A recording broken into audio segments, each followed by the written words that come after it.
Mhm. Okay.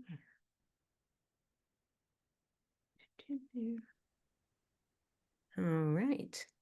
Looks like we are up and running here. So we've got people coming in. We'll give it a couple minutes, everybody. Thanks for joining. We'll give it like 2 minutes or so for people to get into the webinar. So thanks for hanging with us. Okay.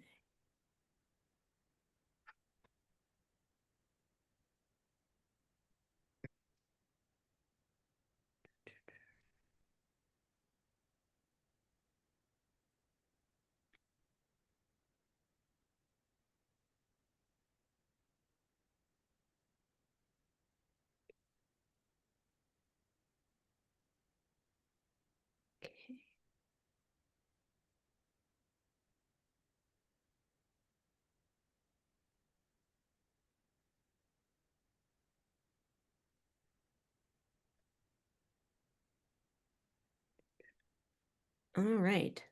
Well, it looks like we've got some people in. I think that's dwindled down, so we'll kick this off. So, hi everybody. Thanks for joining. We were just discussing the inaugural webinar series for MNLA.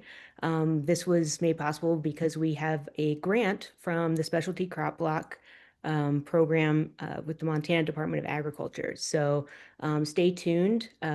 We hope to have some more stuff like this up into the next year. We also have a part 2 for this series. And at the end, there will be a survey link that I'll encourage you to fill out because that is really important for us to provide feedback on our programming. But with that, I just want to welcome Ford to tonight. I'm really thankful that you agreed to come and give these series of talks for us. He grew up ranching and landscaping Paradise Valley, started Organic Lawn Care LLC in 2016. And then in 2019, you co-founded Regenerative Land Solutions, kind of bringing regenerative ideas to large-scale agriculture outside of Montana, but including Montana. And so you also did some PhD research and with a publication in Frontiers, and that was with Blue Point Conservation Science. And that work was done at MSU. And I actually met Ford because we had a mutual friend with a lawn that this client uh, cared very, very much about the aesthetics of the lawn. And but at the same time, also very much concerned wanted to have an organic approach. And so I was so thankful to be able to talk to Ford, and I've learned so much from him over the past few years about kind of approaching this and setting expectations. And anyway, but yeah, I'm going to hand it over to you, Ford. I'm hoping that everybody can see the slideshow. The other thing I'll just say very quickly is so there's a Q&A box. So as we're going along, if you would like, if you have a question as we go, just type that into the Q&A box and submit it, and I'll see that. If it seems like it's something we should pause for, I'll pause and we'll take that. Otherwise, we'll hit them towards the end, and yeah, we'll go from there. Hey, Ford, Some welcome. great things. Thanks, Emily, for that introduction. And yeah, went through all those things. I've always been a grass man, it seems like, growing up in Paradise Valley, working in landscaping with my dad and all these companies. And then one other one at the end. I currently also work for Kateri Carbon. We're a grasslands carbon developer, and I specialize in the Northern Great Plains grasslands ecosystem. So lawns, rangeland, irrigated pastures, the whole gamut. So this presentation is going to be about organic lawn care. So we'll start there. Let's see if I can get our slides to go. So yeah, we'll start with just like a little bit of history of lawns, go through that briefly, kind of talk about the basics of what organic lawn care is and what it looks like, answer some questions like, can you maintain a monoculture lawn without chemicals? What these lawns might look like in our context of Southwest Montana, Bozeman area. And then we'll get into a phrase I really like to reiterate, manage for what you want. And then we've got some pitches of people who are managing for what they don't want. And we'll talk through the repercussions of that. And then I'll end with setting some realistic expectations. So lawns, they've been around forever. Back in the day, there's some scientists, they say, historians think like in prehistoric times, people were scared of forested areas. They felt safer with lawns. Then as time progressed, wealthy Europeans use it as a sign to show their status and their wealth. These lawns required full-time groundskeepers. They were always a mix of grass and legumes. That's a theme I'm going to come back to often throughout this talk. Then when they got moved to America, all these grasses, cool season grasses and general lawns, they're from Europe. We had the invention of the mechanical lawnmower in 1830. It made it more accessible for people, but it was still a luxury for the rich and was always a mix of grass and legumes.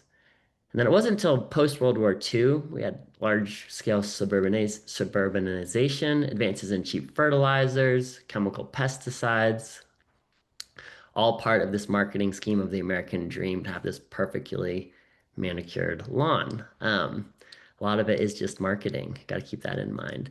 And they needed something for all those bomb factories to reconfigure into. So this was the first time they really pushed to try and make lawns become a monoculture. We'll get into that more soon.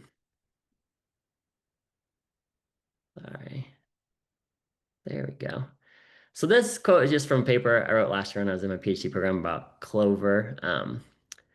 The two plants, Kentucky bluegrass and white clover, are taken together because they're so often found in association in nature and because both are so frequently mentioned by the same writers. The evidence indicates that one is likely to be native to America as the other. Well, neither of them are actually native to America, but it just goes to show that, before World War II, you would never see grass without clover. So what is organic lawn care? One of the main parts of organic lawn care is no synthetic chemicals. Organic lawn care eliminates the use of synthetic fertilizers, pesticides, herbicides, and fungicides that can harm soil life, pollinators, and water quality. Soil health is super important. Healthy lawn starts with healthy soil. All of these practices, organic practices, should improve your soil structure, microbial life, using things like natural fertilizers, making sure you're picking the right species diversity, mowing tall, watering deeply and infrequently, and getting a yearly aeration. Plant selection, it's important that you choose the right species. Native ones are great, or drought-resistant ones, and then also allowing in legumes. But even though most people's lawns are not that style. And then good management for water conservation. We want to encourage deep and frequent watering to grow deeper roots and also mowing tall for that same reason. And this reduces drought stress and reduces weeds too. So can you have a monoculture without chemicals? The short answer is no. Nature hates a monoculture. Monoculture is one species. It's really difficult and fragile to maintain just Kentucky bluegrass. The long answer is you shouldn't even try. A healthy lawn requires a balance of grasses and legumes, and it'll still trend towards more than just those two species. For each ecological site, there's a natural system at climax that, if it's not overly disturbed, you can get to that composition where it will stay in a steady state and be drought resistant and weed resistant in the arid west. But those mixes of species look nothing like the lawns from Europe and the eastern US that we see today. So, and even those lawns are rarely true monocultures outside of heavily chemically sprayed turf. So, trying to like how everyone's always like, why can't it be a monoculture? Where do these weeds come from? So, in this photo, if you look closely in the top, you can see those are thistle seeds. They're going for a ride. This is from a couple weeks ago. Picture I took from the second story porch up on the north side of town. It doesn't matter where you are this time, or if you drive around and you know what thistle seeds look like, you'll see them everywhere. They look like little snowballs. They blow around in the wind. They're just out of control. They're everywhere. So Canadian thistle, it's not from Canada. It's actually from Southern Europe and North Africa, but the root systems are extensive. You can see they connect together, they spread rhizominously, they can go down 6 to 15 feet deep. And to get rid of them, you need to kill the whole colony with repeated mechanical control. You can wear them down, it's extremely hard, or chemical effort. It's best if you time that and use the right the right chemicals. So this is just another picture of, this is from our run this morning. The thistles are everywhere and they're going to seed right now. So if you have your monoculture grass, it is going to get thistle seeds on it at some point. So what can you do? Um, some in Southwest Montana, you're gonna have to pick between these lawn options. You can have a golf course lawn, putting green lawn. That is going to be difficult to maintain. A true putting green is a different grass species, generally bent grass, not Kentucky bluegrass or turf type tall fescues that we mostly have in our lawns. Those kind of grasses can be mowed a lot shorter, but they also require a lot of inputs, be that water or non-organic fertilizers or tons of pesticides. And so if that is what your customers want or you want, it's going to be difficult. It's going to be extremely difficult to do it without a lot of inputs. Then you can have like a water conservation lawn. This is kind of a popular type of lawn these days. The city of Bozeman is advocating for it. It's a great idea, but there are some drawbacks to that too. A water conservation lawn, you're going to either have dormant Kentucky bluegrass or turf type tall fescues in the heat of summer. They're cool season grasses. They do not do well in July and August. Or you'll have to plant something that's water conservation lawn that doesn't look anything like a lawn. This is a great idea, but it can be very difficult on these construction hardpan soils we have. And it's not a normal lawn. And that ties in, it's related to a native plants landscaping. That's not really a lawn at all. It's a great idea, but even getting native plants to come back and, if you live on the west side of town and it's construction hardpan, it's going to be, those soils aren't native anymore. So it's going to be hard to get thriving native plants. Then we have the monoculture organic lawn.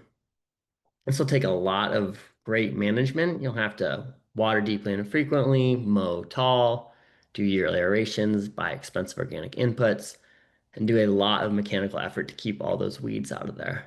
As we talked about earlier, nature does not like a monoculture, so it'll do everything it can to get some sort of diversity in there. Um, if you have enough resources, it's almost possible, but you got to start at a good starting point. If your lawn's already infested with a colony of thistle, it's going to be extremely difficult. And then there's the hybrid lawn. That's what we work with a lot of, or compromised lawn.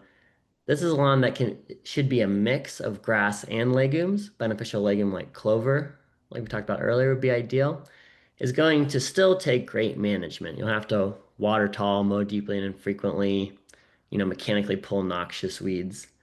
It's cheaper and easier than the other options, and you can start at more starting points, but if it's still, some lawns just kind of need a reset start.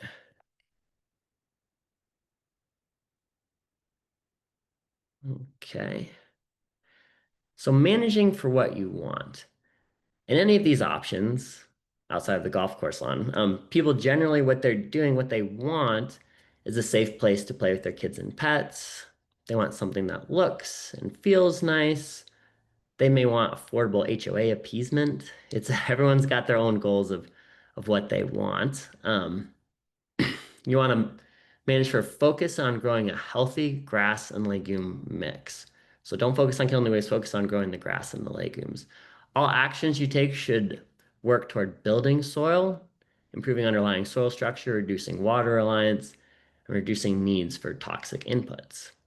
And then you're going to want to target noxious weeds and pull them with some sort of plan. So to do this, you're gonna have to think through your expectations or work with your clients to set realistic expectations. Maintaining a desirable lawn in Bozeman is going to look different and require more inputs than a desirable lawn in a climate where lawns grow naturally. So in Europe, they might get 30 inches of rain. If we get 12 inches of rain, it's big difference. So here it's going to be harder and different. And then also, what does desirable even mean? It means something different to everyone. So you're constantly going through that. If people want the perfect lawn, golf course lawn, but they don't want to use any water and they don't want to use any chemicals and they want to mow it very short, at a certain point, you're gonna have to tease through all of those and make sure that what they're asking for is possible within the constraints. Uh, Noxious weeds are noxious weeds for a reason. They're pernicious. They want to invade into these systems. So pulling noxious weeds by hand is part of Montana way of life, builds character. That's what my dad always told me. So you might have to get out there and if you've got Horiolisum or thistle or knapweed, you're gonna want to pull those out before they get established. Like you have to expect to do a lot of maintenance. So yearly core aerations, maintain your sprinkler system. Most time you put in a sprinkler system, it immediately starts falling apart. Lawnmower hits it, the soil moves, things plug up. So you're gonna have to constantly maintain it. Double check your mowing company to make sure they're mowing the proper height or that you're mowing the proper height. People have different opinions on this, but how we think of organic lawns and how lawns function best is you have to mow tall. So get a credit card, they're 3.5 inches tall, the long ways. Mow the lawn, stick it down into the grass. You want to make sure that no part of that credit card is sticking above the grass. If you can see your credit card, a piece of it, you know that you're mowing your lawn too short and you're killing your root system and wasting water and allowing for more weeds to come in. Um, and then with realistic expectations, you got to work within your underlying lawn installation constraints. Like if you live on the west side of town and they rolled sod on construction hardpan, you're going to be in a different situation than if your house was built in the 1900 on the north side of town. You might have totally different water needs. You might have totally different fertilizer, aeration needs, all of that. So we'll talk about some of these. One is underlying soil structure. So this is really important concept that you cannot understand until you get a soil probe out there. You can walk on it, you can look at it, but until you pull cores all over, it's really hard to explain this to people. So we always use these soil cores. You can see here on the far right, I think my mouse, you might be able to see it here. That has what we call root ball. There's that thatch layer, really shallow soil. It hit rock immediately after this or hit hard pan. That lawn is likely It's likely sod rolled on construction hardpan. It might be being mowed too short. It might be being watered too lightly and too frequently. There's a whole bunch of variety of things going on, but it is going to be constrained by the fact that it's only got that much soil. So when we say water deeply and infrequently, you're gonna have to customize it to that soil structure. And then as you go to the middle, that one's got a little bit better soil depth. It still has a pretty bad root ball. This one you definitely want to get a core aeration and go through. Take We have a system I'll go through in part two where we talk about auditing your sprinkler system to make sure you're watering deeply and infrequently. People always think they are, but until you put the sprinkler cups out there, you have no idea how much water you're putting down. So make sure you're deep in water. That'll force the roots to grow deeper, can help um, relieve some of that root ball situation. And then on the left, you've got the deep soil. You can see this has got a lot more potential than on the other side.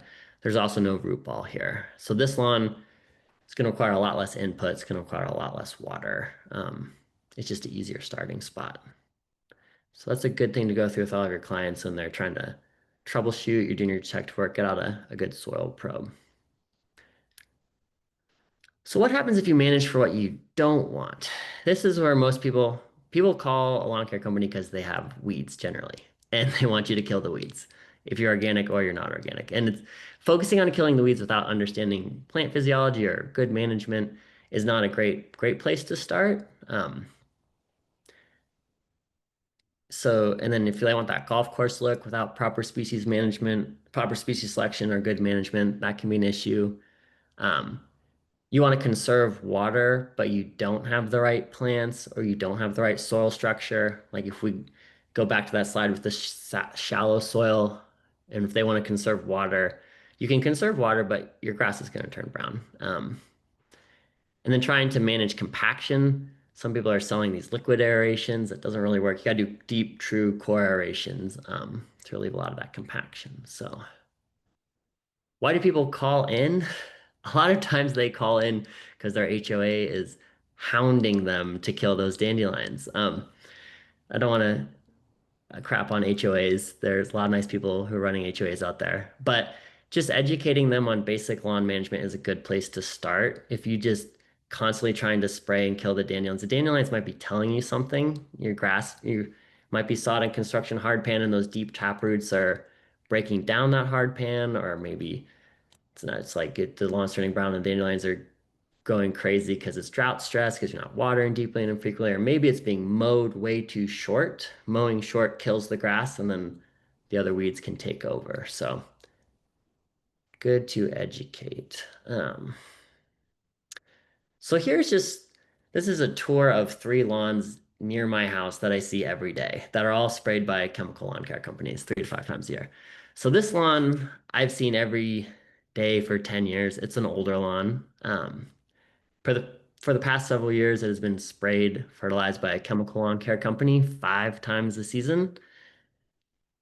And they're managing for what they don't want. They don't want weeds. So they've clearly killed the weeds, but they haven't managed for healthy grass.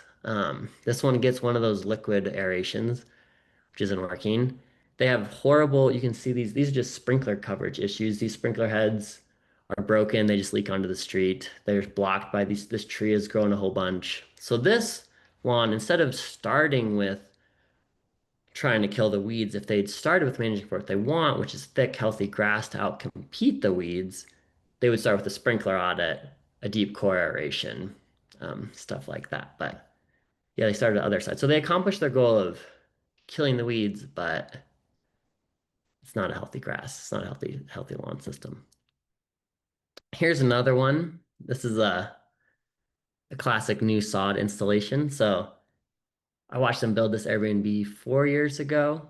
There's a whole bunch of them. And then they rolled sod over all that construction hard pan 4 summers ago. It looked great for a couple months when they were watering it to get the sod established. And then every year you could see weeds start to creep into that sod. They were mowing it too short.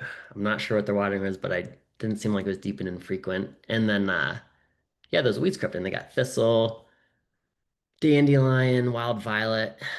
So last year, someone there must have decided they wanted to kill the weeds. So they started spraying it 5 times a year and they kept at it this season. They've managed to kill all the dandelions. It's pretty easy to kill dandelions with 2,4-D. But as you can see, the thistle is still hanging in there and the wild violet is thriving. Wild violet has this waxy coating on it. It's a little bit harder to kill. And they have on this side, you can see they got sprinkler coverage issues. This is really drought stress. The grass is brown, but the thistle's green. So this is where this one also never gets aerated. At this point in the sod's life, it would benefit greatly from a core aeration and just optimizing these sprinkler systems. So yeah, misting it with 2,4-D 5 times a year, it's not a great strategy for this situation. It's not managing for what they want. What these guests at the Airbnb, I mean, my mother-in-law stayed there. I know what she wanted. She wanted a healthy lawn to walk around on that was soft. She didn't want to spray all these chemicals. So here is the last one that I'll show. It's being treated by one of these same chemical companies. See it almost every day. They sprayed it. They sprayed it really good. They killed all the weeds. But they did, and they put down a lot of chemical fertilizer. But that won't overcome a watering issue. So 9 out of 10 times when the lawn's struggling, it's not getting watered properly. This lawn has sprinkler heads in it. They're just mostly broken. They just kind of leak out. So here, no amount of lawn fertilizing or spraying of the weeds is going to solve this problem. This one needs to go back and just get a good, proper sprinkler system in there. You could core air, deep core air. You could interseed clover into here that would fill a lot of these bare spots and make it so the soil doesn't wash away and so the other weeds they don't want don't come in there and take it out. So they're losing topsoil every time it rains or they're in the sprinkler systems because they just got so much bare ground. So good management helps you avoid your lawn becoming a senseless money pit. These last three lawns, they spent a lot of resources on the wrong inputs. It's a waste of their money and it's poisoning our favorite morning runs or after dinner walks. If they could spend these resources on lawn care education and fixing their sprinkler systems, getting a real core aeration, maybe a timely clover overseeding, that would make all of those lawns more, I mean, this is my personal opinion, desirable. Everyone's got their own opinion. But yeah, so that's how, and that all ties into setting these realistic expectations and going through with your client, like what do they want? You can have a nice lawn, but you have to manage it well to get there. Otherwise, you end up just paying for all of the most costly expenses from a lawn care service that have the lowest returns. Yeah. So, any questions on that part?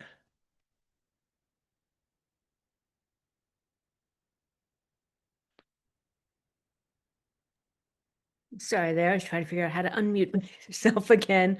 Thanks, Ward. So yeah, if you guys have any questions, just type them up and drop them into the Q&A box, um, and we'll go from there. I actually I bet have next week too. So if you got questions related to that, I'll get to them next week. But I'm happy to answer them this week too. right, right. Well, yeah, it's like I almost wanted to like caution myself from jumping ahead too much You in the jumped next. ahead. Who knows if we'll make it? I'm kind of curious more like how, if you could talk a little bit about that kind of one-on-one working with a client. I know for me, working in landscaping, I work for Cashman Nursery here in Bozeman. Um, that more and more, which is awesome, there is this kind of environmental stewardship, this kind of, environmental ethic that's coming through the door that really wants um, to do the right thing. Um, uh, and so I refer to it as like a risk reduction. But yeah, just very difficult to try and establish those expectations. Like you said, like working right down this flow chart of, that it seems like there's no like silver bullet, simple fix. So if you could talk a little bit like how that process plays out and how you feel like people have been receptive or not, um, to as an aside, working in landscaping, especially for new construction, it's like you're usually like the last person. And by then the budget's gone.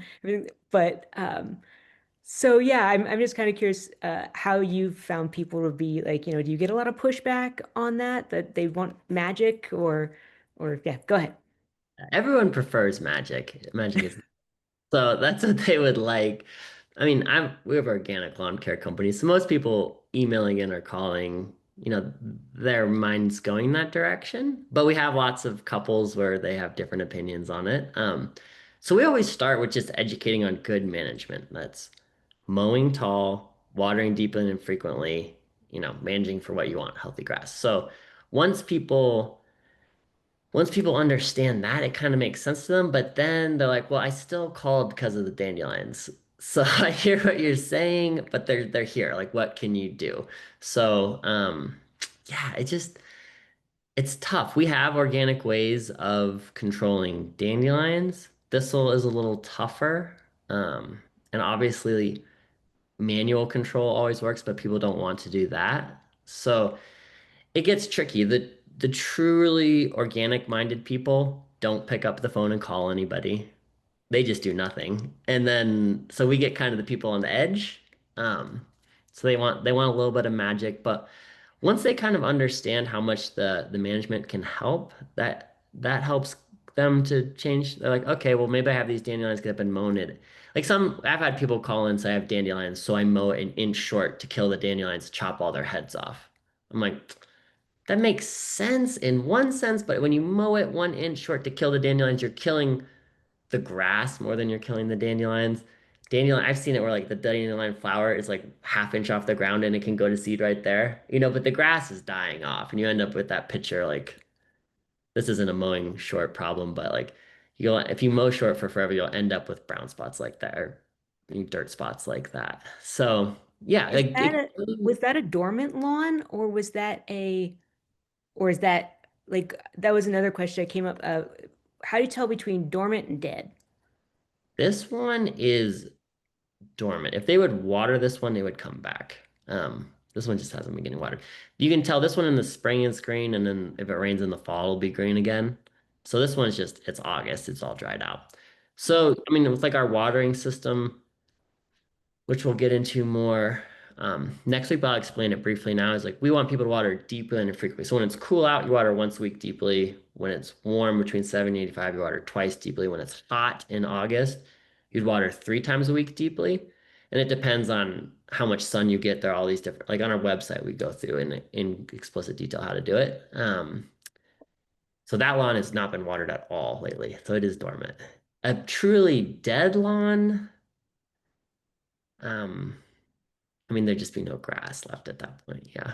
These are cool season grasses, so they go dormant when it's this hot, unless you water them a whole bunch. Okay. So it looks like we got another question here.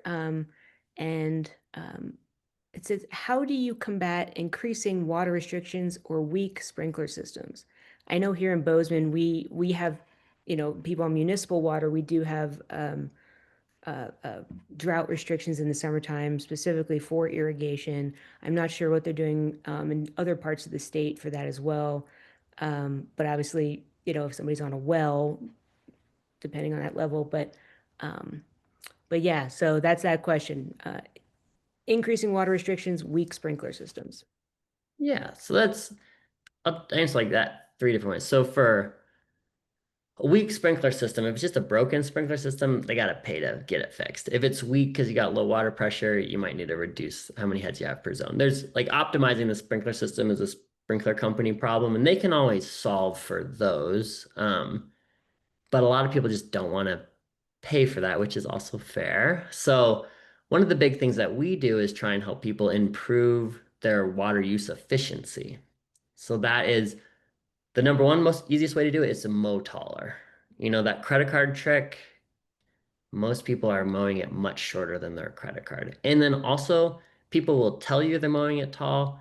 You'll drive out to their house, you'll stick your credit card in there, and they'll be like, oh, well, that's just a weird spot. And I'm like, oh, that's a weird spot too. Oh, maybe you're right. Maybe I am mowing it too short. So it's like you really got to get with them and like and then if you call their mowing company, I mean, some of you guys might be mowing companies, but often you will say, we're mowing it tall, we'll get out there. You're not. It's just like the settings are messed up or there's low spots or there's. And then some customers request it to be mowed short. And if you have a large lawnmower, it's a lawn mowing company, then they have to like raise the blades every time the kid forgets and it gets mowed too short to the next one. So yeah, so making the water use more efficiency is mowing tall. If the city generally, from what I can tell, is they limit you to 3 days a week. It's like an every other kind of situation. Yeah. Every other day is plenty. So we recommend no more than 3 days a week. So our system, it gets tricky if you have like really compacted soils. That fourth day probably would help a lot. But for the most part, if you can get your roots deeper, so let's say the soil is 5 inches deep, you got medium good soils. If you water it lightly and the water only goes down an inch or two, on a hot day, it just evaporates out. If you water deeply all the way down to the bottom, 5 inches, on a hot day, some of that water will still be there for the next couple of days. So that's a combination of training your grass to grow deeper through deep and infrequent watering and mowing tall. And you're only going to get really good root growth gains in the spring and the fall on these cool season grasses. So you kind of got to stick with it for a couple of years and be really diligent. And then people go on vacation, they forget. It's all sorts of issues happen. They don't turn their sprinkler systems on too early or they blow them out too early. So there's a bunch of different ways you can compete with it. But yeah, our main way is through good management. And then also like our organic lawn program is all about building soil health. So we add a lot of soil organic matter, we add a lot of carbon. We help build up a deeper, thicker soil sponge. So we've got clients be with us 4 or 5 years. You can see by the end their water bills go down. They need less water. They've built a healthier sponge. They have deeper roots. All those roots go down into the soil. The roots exude sugars, root exudates that attracts bacteria and fungi.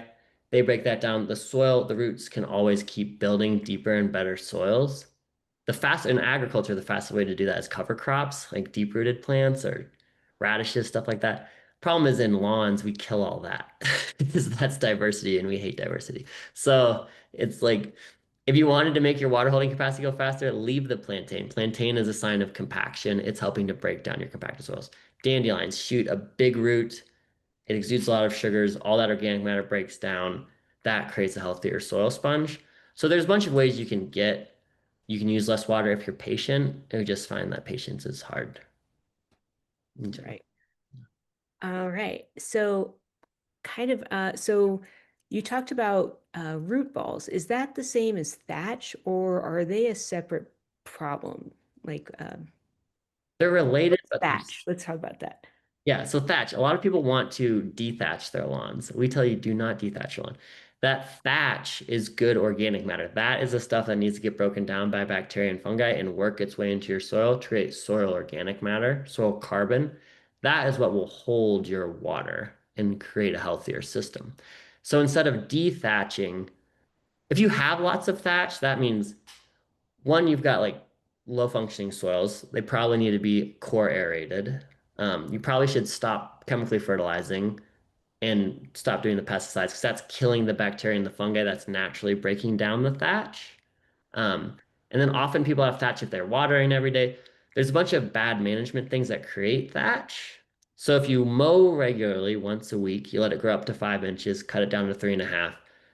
Those grass clippings will just break down naturally if your soil is healthy. If you have thatch, it's a sign of a bigger problem. Root So, balls are different. yeah. Root balls are people who are mowing it too short. It's killing the roots. They're getting concentrated in the surface. And then also with a lot of people are watering 7 days a week. I do not know why, but they water for like 10 minutes every single day, and the water just goes an inch or two. And so then the roots all just grow in that first inch or two, and you get this root ball buildup. Um, so if you aerate and you change your watering and you go to organic fertilizers, you can help break down that root ball. So how far down should the roots, like let's just say, for example, I mean, there's different species. There's fescues, there's Kentucky bluegrass. I think Kentucky bluegrass is like, Our uh, core goes a foot, and on a really healthy lawn, really healthy soil, you push that thing down a foot, you pull it out, you got roots down a whole foot. oh, And if okay, that kind okay, of a lawn, you can water it once a week and it looks great. You can nice. water it real deeply once. Yeah. Those are the best lawns. Like this picture here, this is my parents' lawn in Paradise Valley. This is unbelievably rocky, crappy soil, but he can still get away with watering it once a week because he's built up so much soil organic matter. Like you get with a shovel, you can dig down and get roots a foot deep down there. But this system can get watered once a week deeply and be very, very green. Wow. Yeah. Because all So, that, or imagine if the roots are only up here and the water's only up here and it's 90 degrees, that water's gone. You water it in the morning and by the afternoon, you've lost most of your water. Very, yeah. very inefficient way of watering. So Okay. So the idea, yeah, so less frequently, so that 3 day constraint shouldn't matter so much as long as you're doing it long enough. Um, okay. most days and during the cool or the cooler seasons, like when it's below 70 degrees, you should be watering it once a week. When it's between 70 and 85, you water it twice a week. So you should only be hitting the third day a week when it's truly hot. But again, everyone's lawn constraints are different. If you have really shallow, compacted soils, you might need to hit that third day faster. You might kind of wish you could get the fourth day, but with enough time building up your soil health, you should be able to have a nice green lawn off 3 days a week. But I have seen lawns that is so compacted, it's just a terrible starting point. And in those cases, if you really want to make it work better, you could take that sod, tear it off of the hard pan, either get rid of the hard pan or put 6 inches of good healthy topsoil down and then roll it back over top, and then you could get to a situation like this picture way faster. But obviously, that's very expensive. It messes with your drainage on your house and your sidewalk. There's all sorts of issues to doing that, but yeah. Uh, So with just kind of as a segue from thatch and what we were talking about not removing it because that can be organic material. Um, so one thing that, working in retail garden center that we've seen is people will come in, they have a patch of lawn, or maybe it's dormant, but it looks dead to them.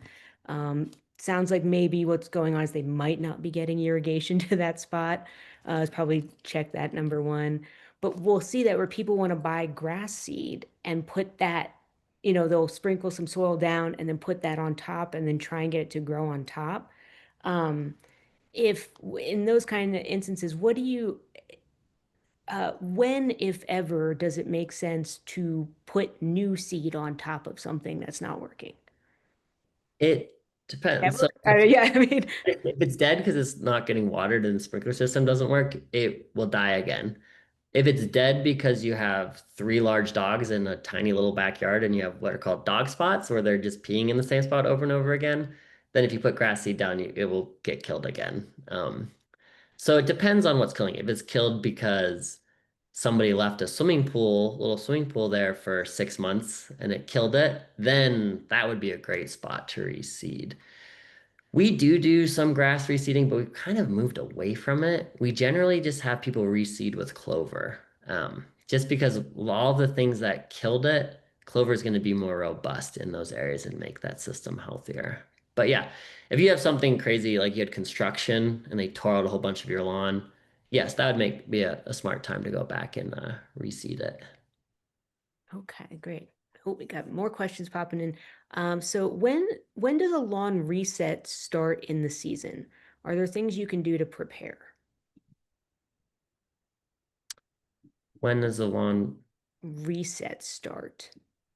So I'm not sure. Let's see. That came in from John. Wonder if there's a way. I'm trying to wrap my head around what he's asking there too. Um, Let me think about that one or see if John has a follow-up that he can enter into the chat box here to clarify on that. But we have another one that says, how long do you water if you're only watering 1 to 2 times per week? So that's a classic question. Everybody wants to know how long to water. My question to you is how much water is coming out of your sprinkler system every minute? If your Fair, sprinkler system fair, yeah. is spitting out an inch a minute, then you need a water for less than 1 minute. If your sprinkler system is spitting out a small amount of water, you might have to water for a lot of minutes. We have a watering times chart. I mean, I going back and forth to this for years and years and years. Like, do I put the times? Like, I can go through regular sprinkler heads and we have approximations and I put it on this chart. But what I really, the bottom of the chart, it has inches. So in a sunny zone, you're going to water 0.6 inches once a week when it's cool, twice a week when it's warm, 3 times a week when it's hot, and then you cut back down. In a shady spot, it goes less than that. So like with the what I call rotor heads, those big ones that do the arc, if it's well designed, a normal system might be 50 minutes to an hour, you'll get zero point 0.6 inches out. But I can't tell you if the rotor heads are in your box like this and they're all buddy system touching each other, great. Maybe that's working perfectly. But if somebody pulled that out real far, then it's gonna take more minutes. Or if they got it squeezed in real tight, it's gonna take less minutes. So we have those recommendations and we give them to people.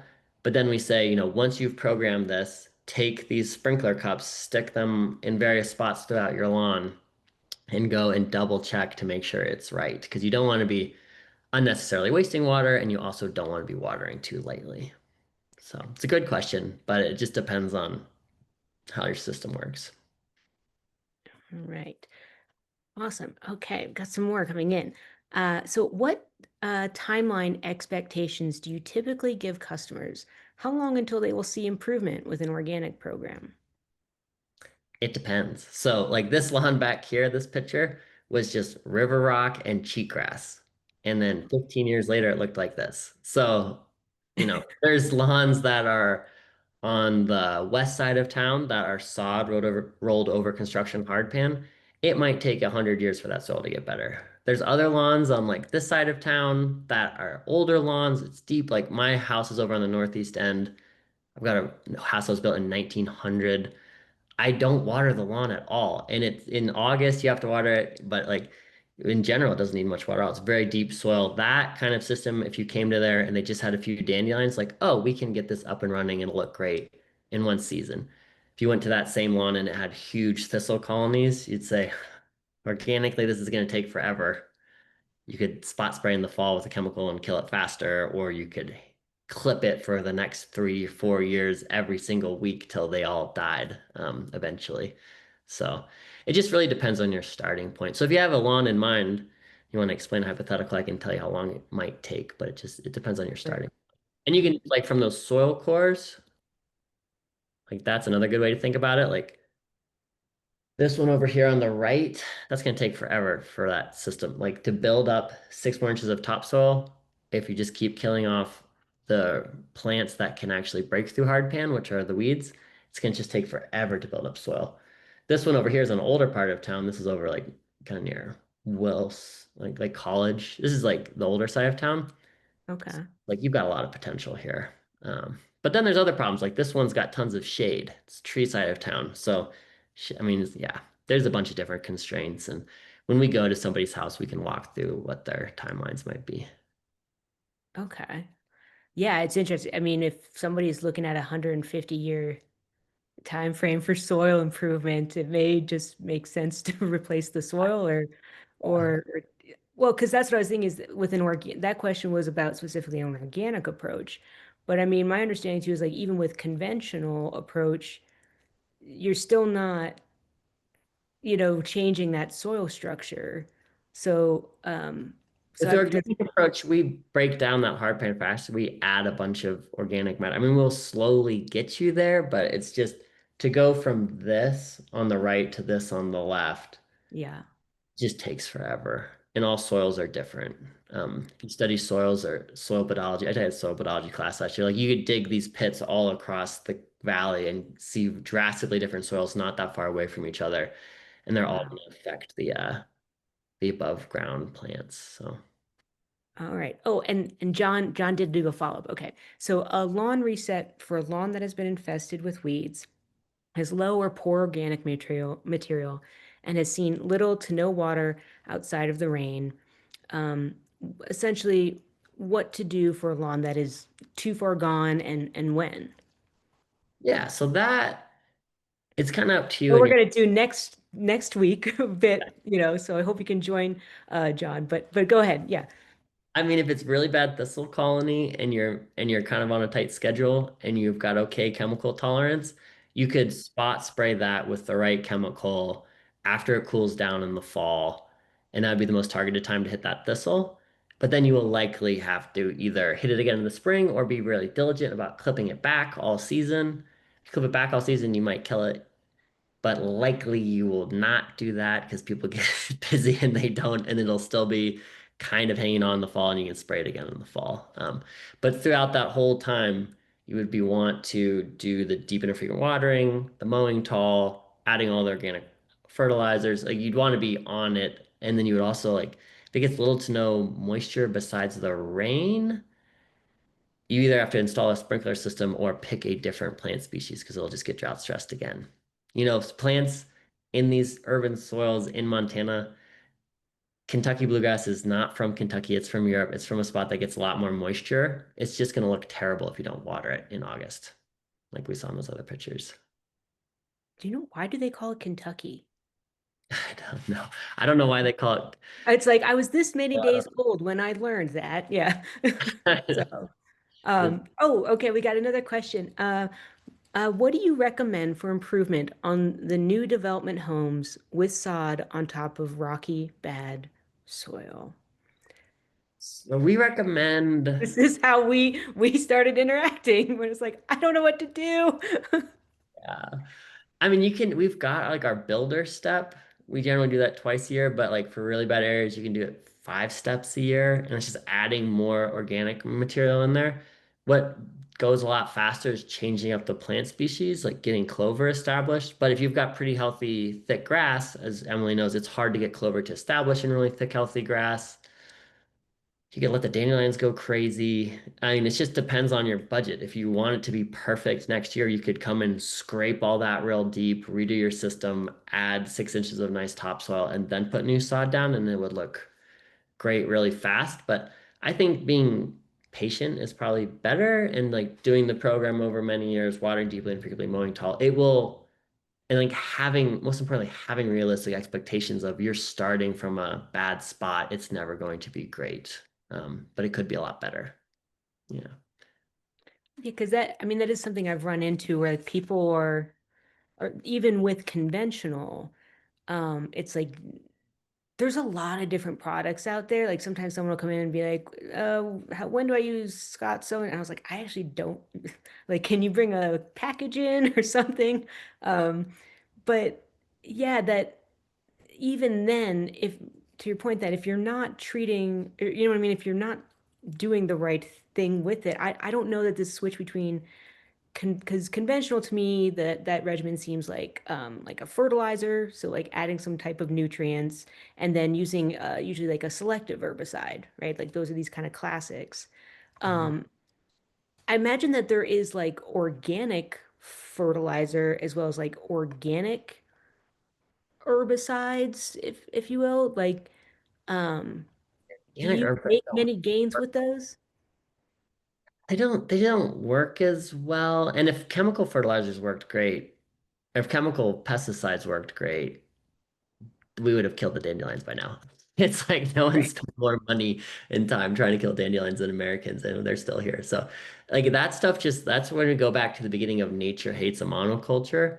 It's really, and also just your goal. So, if your goal is like, I want to break down this hard pan soil and have healthy soil one day, that is one goal. We can help you reach that. If your goal is, I just want these dandelions killed over and over and over again, that is a different goal. We can also help you with that.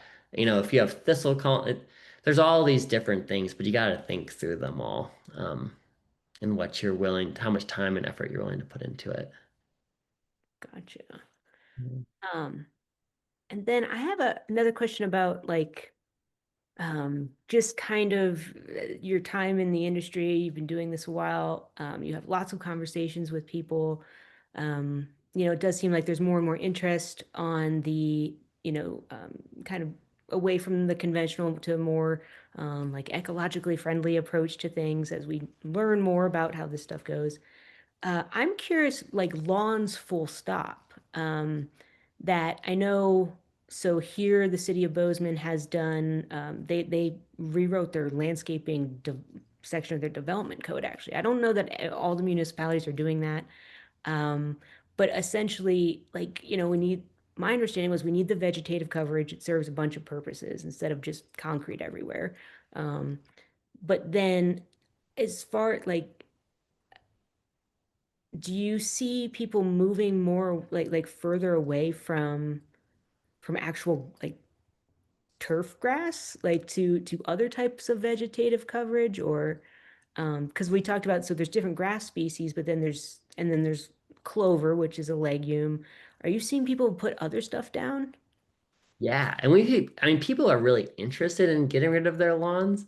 It's just more work than they realize. So you can tear it all out and zero-scape it, but then you gotta maintain the zero-scaping because nobody's trying to get zero-scaping too. So we've tried to like push people to more. Like I had a couple of clients this year who have I think it's like sheep fescue. They have all of these different water resistant or drought resistant grasses that don't need to be mowed, which was cool. More stuff that's native-ish.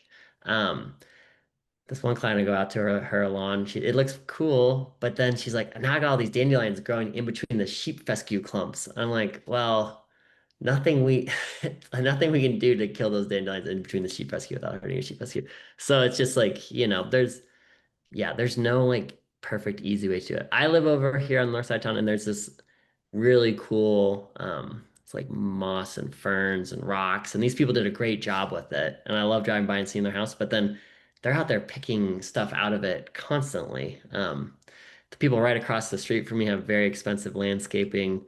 A good company that I know and like to work with does their landscaping, but they send 5 kids every week out there to pull all of the stuff out of the rocks. So kind of goes back to the beginning of like these grounds, wealthy people, a sign of showing your status, how much wealthy you are. Like if you want a perfectly manicured situation, it's going to either take chemicals or labor or, there's no like super easy way to do it.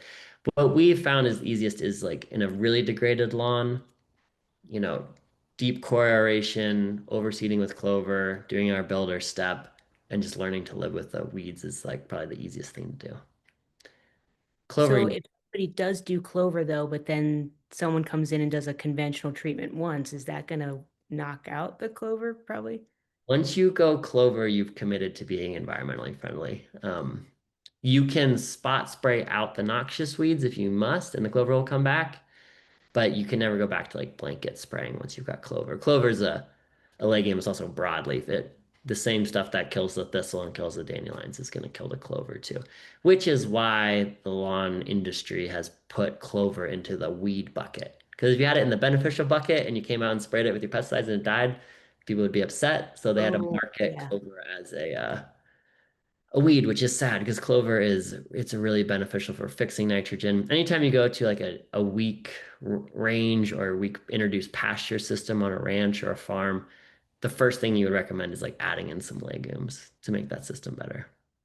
Hmm. Have 'Cause you messed around with micro clover? we did a whole bunch of experiences on Dutch white clover, micro clover over the last 6 years.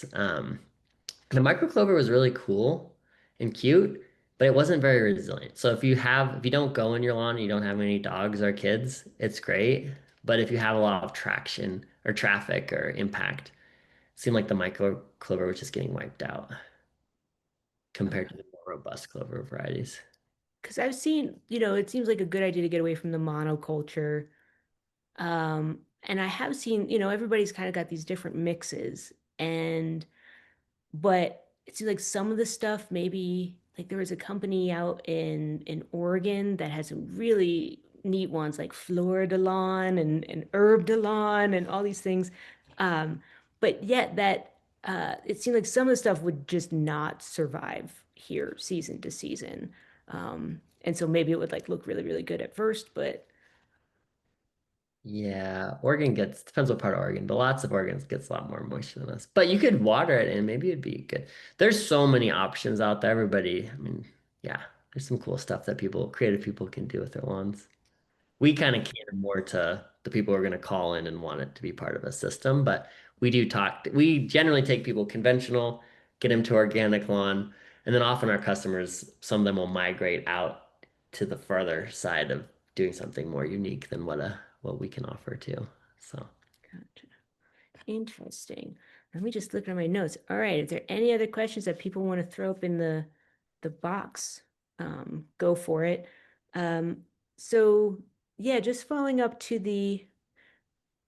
just continuing the thing about clover. So you said that, what was it, like pre-World War II, there were no like monoculture turfs or anything like that. So um, what is the big change for big that? change is herbicides, is Okay.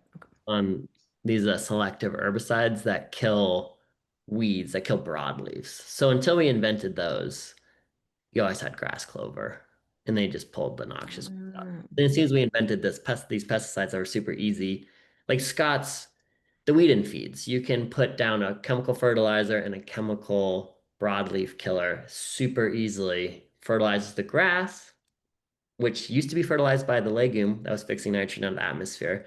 The atmosphere is full of nitrogen, sucks the nitrogen down. There's Legumes have root nodules that get colonized by rhizobia. It's a beneficial bacteria that goes into the legume nodules, and then it can fix. It's really biologically expensive to fix nitrogen.